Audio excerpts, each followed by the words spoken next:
Baik, bismillahirrahmanirrahim. Assalamualaikum warahmatullahi wabarakatuh.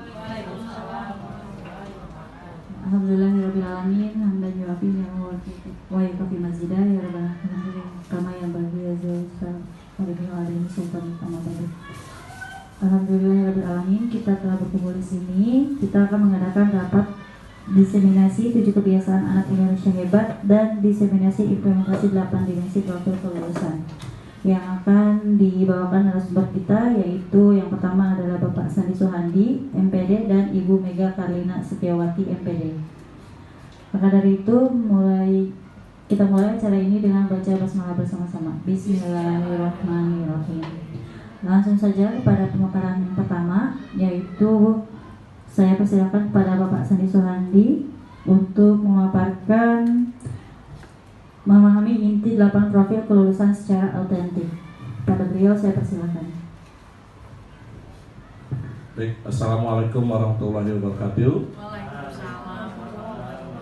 Terima kasih Bu Fitri yang telah memberi kesempatan kepada kami berdua dalam acara penjelasan atau diseminasi tentang 8 profil lulusan secara autentik. 8 profil kelulusan dan 7 kebiasaan anak hebat. Baik, yang saya hormati Ibu Kepala Sekolah SDN Warakas 01, Ibu Sri Haryati SPD MSI, kemudian Ibu Ila selaku Wakil Kurikulum, dan Pak Bekti selaku Kesiswaan, Bapak Ibu dan Tendik yang saya hormati.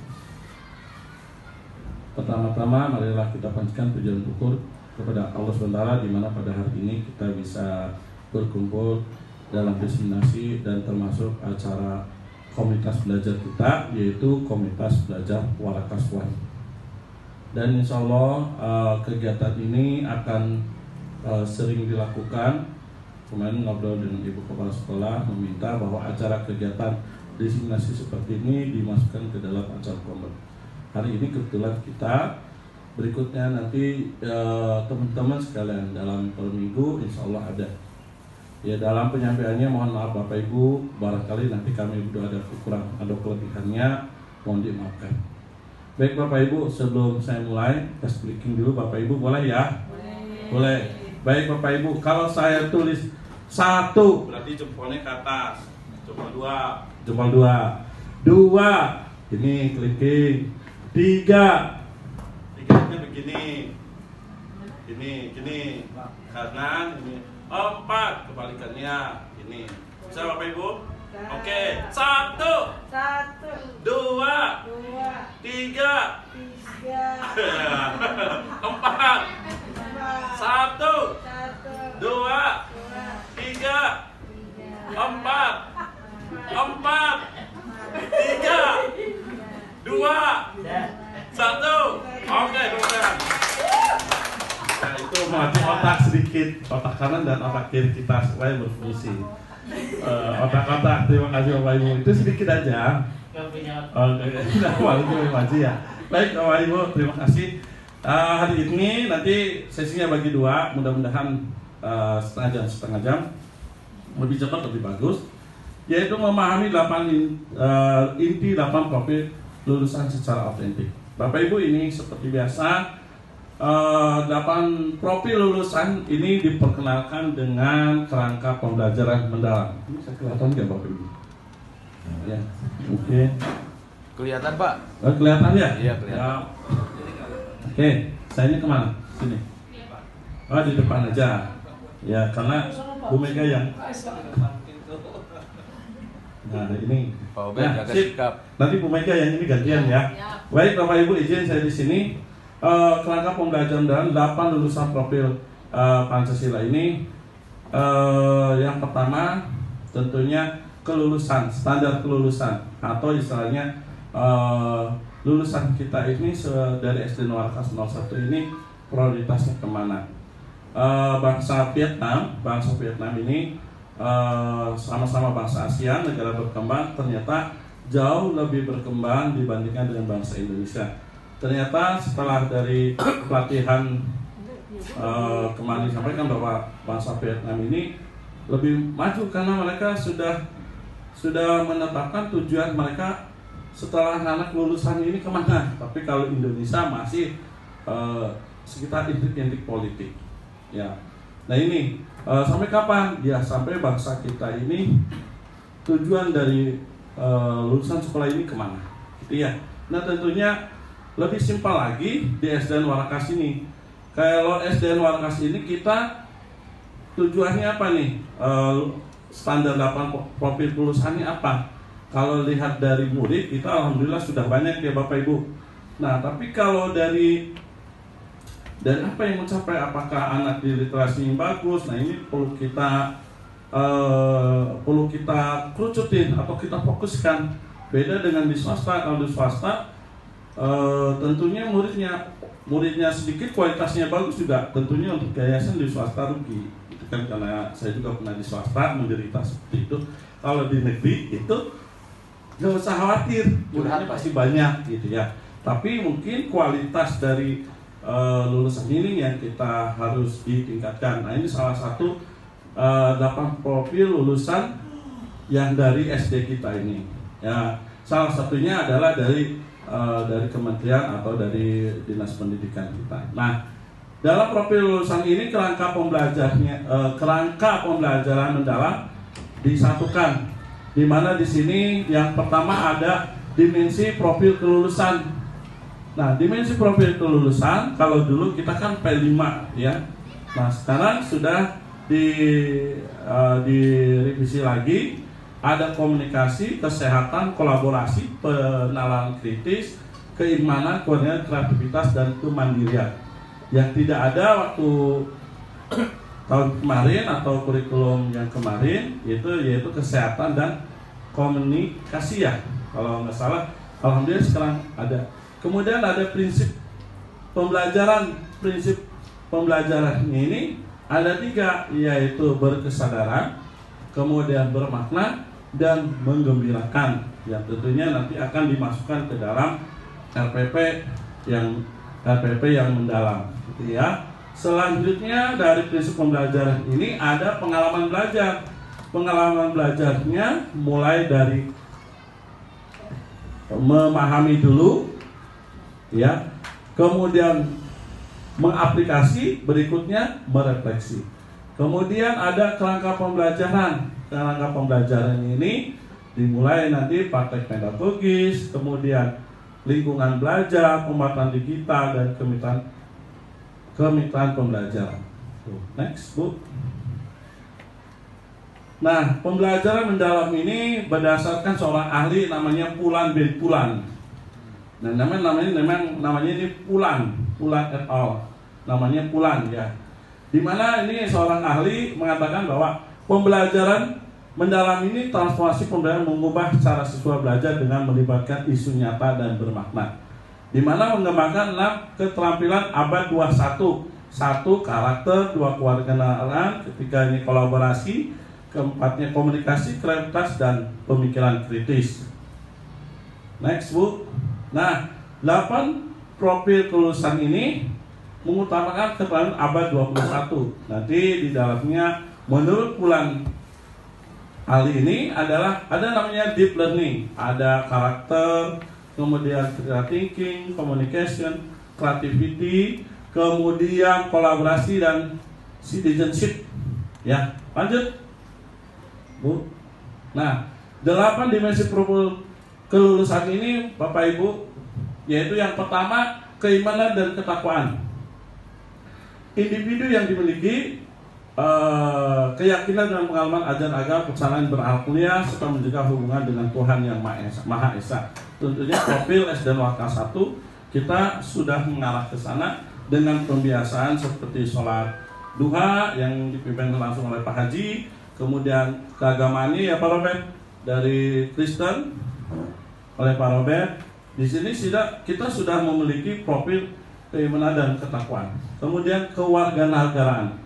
Individu yang bangga akan identitas dan budayanya, menghargai program menjadi persatuan dan kesatuan, menaati aturan bernegara, kemudian nanti aturan bermasyarakat serta berkelanjutan kehidupan lingkungan yang harmonis. Kita setiap hari Senin rutinitas adanya upacara, salah satu adalah untuk meningkatkan kewarganegaraan kita.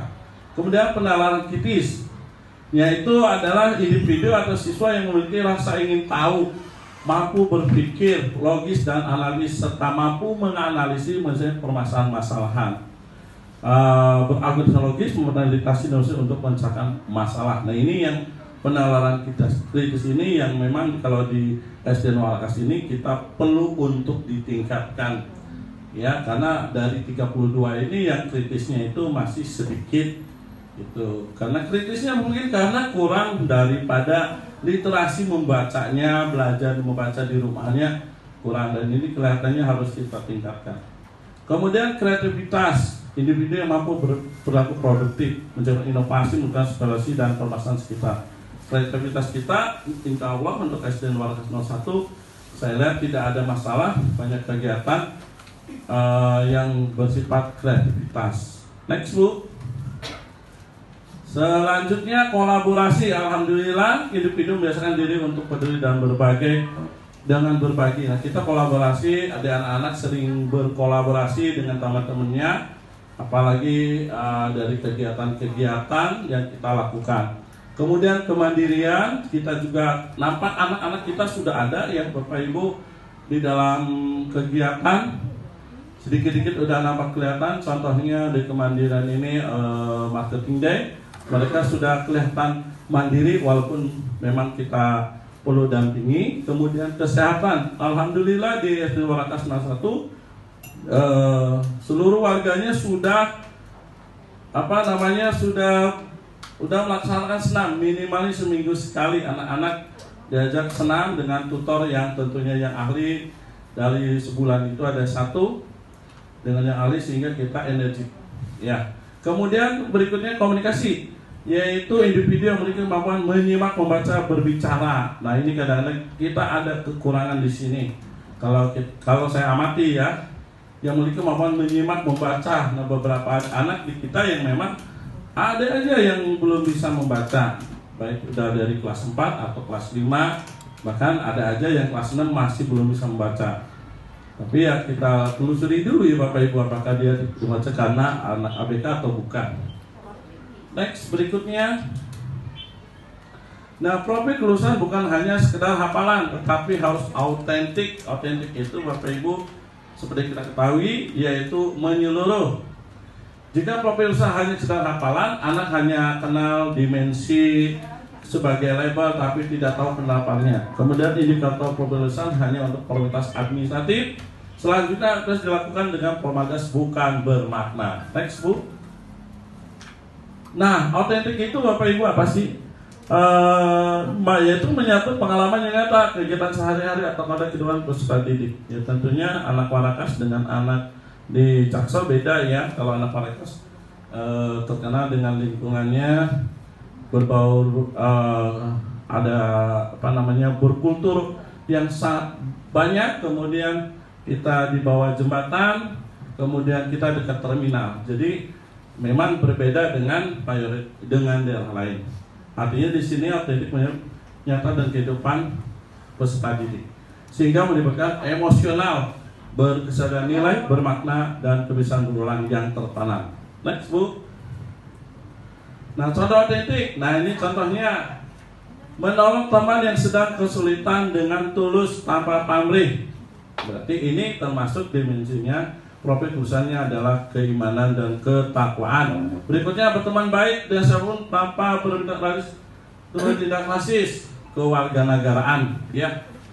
Kemudian memilih konsumsi media sosial. Nah, ini salah satunya adalah penalaran kritis. Kemudian kreativitasnya mengembangkan ide menyelesaikan masalah sampah di kelas. Nah, ini yang kreativitas kita memang jadi PR besar. Betul nggak Bapak Ibu? Ya, ini sampah-sampah EBG masih ada di lantai-lantai. Ya, setiap hari masih ada begitu. Padahal kita dengungkan, udah kita juga ambilin masih ada. Jadi memang kreativitasnya harus kita tingkatkan. Next. Terima kasih. Nah, aktivitas kelompok Bapak Ibu. Nah, aktivitas kelompok pada waktu kami pelatihan di sana, karena seminggu ada beberapa kegiatan. Nah, sebentar Ibu. Nah, ini saya infokan ke Ibu untuk beberapa aktivitasnya. Salah satu untuk penunjukan profil kelulusan itu, kami di sana, wah ini mati ini, yaitu membuat tugas literasi dalam 12 pekan atau 12 minggu. Nah, ini kelompok kami di sana itu ada Bu Rona yang di Kebun Bawang 07, kemudian ada Bu Santika, ada Bu Tri, Bu Lia, dan Bu Julia Sundari. Di mana kita yaitu menyusun literasinya. Minggu pertama menyusun program literasi kelas, mengajukan kepada kepala sekolah, ada gelar literasi namanya garasi. Di sana kita mengusulkan yaitu fokusnya adalah membaca, karena di kita ada beberapa yang kurang. Kemudian menulis kreatif, membuat cerpen, puisi, komik, kata berantai, Bapak Ibu. Kemudian bermain peran, membuat pojok baca, membuat mading kelas, menceritakan kembali buku yang telah kita baca. Berarti literasi itu banyak macamnya, Bapak Ibu. Tadinya saya pikir hanya untuk pojok literasi, ternyata membuat mading ya, bercerita, bermain peran, cerita kreatif. Nah, ini salah satunya yang kita usulkan. Kemudian melakukan minggu kedua, murid melakukan garasi setiap 15 menit di awal. Kemudian ada nomor 3, minggu 3, yaitu mobil. Apa itu mobil, Bapak Ibu? Menulis objek berbagai produk literasi. Murid berarti membuat cerita pendek atau pantun, komik sesuai dengan bakatnya, mobil ya. Kemudian minggu 4, murid mengisi pojok baca, membaca satu buku cerita dengan di kelas. Minggu kelima, mengisi pojok baca, membawa satu buku cerita. Minggu 6, murid membuat mading, ditempel atau dipajang. Nah, kelihatan kita masih perlu ditingkatkan itu. Kemudian minggu ke-7, murid membuat mading dan hasil karya ditempel atau dipajang di dinding kelas. Minggu 8, membuat mading, hasil kelas ditempel sama. Minggu 9, mempresentasikan garasi tadi di kelas. 10, mempresentasikan. Yang ke-11-nya, murid dan hasil karya terbaik tampilnya pada pentas literasi. Dan 12-nya memberikan apresiasi pada murid yang hasil terbaik. Nah, itu Bapak Ibu diseminasi kita, di mana ada beberapa poin yang di kelas kita itu di sekolah kita tidak ada ya, boleh diamati atau ditiru ya. Yang salah satunya memang yang baik ya kita tiru gitu ya, tidak ada kita adakan sekolah itu memang cocok dengan kita. Demikian dari saya Bapak Ibu, mudah-mudahan ini bermanfaat. Demonstrasi ini dilanjutkan nanti sesi pertanyaannya belakangan. Saya lanjutkan kepada selanjutnya, kembalikan ke Bu Fitri. Terima kasih.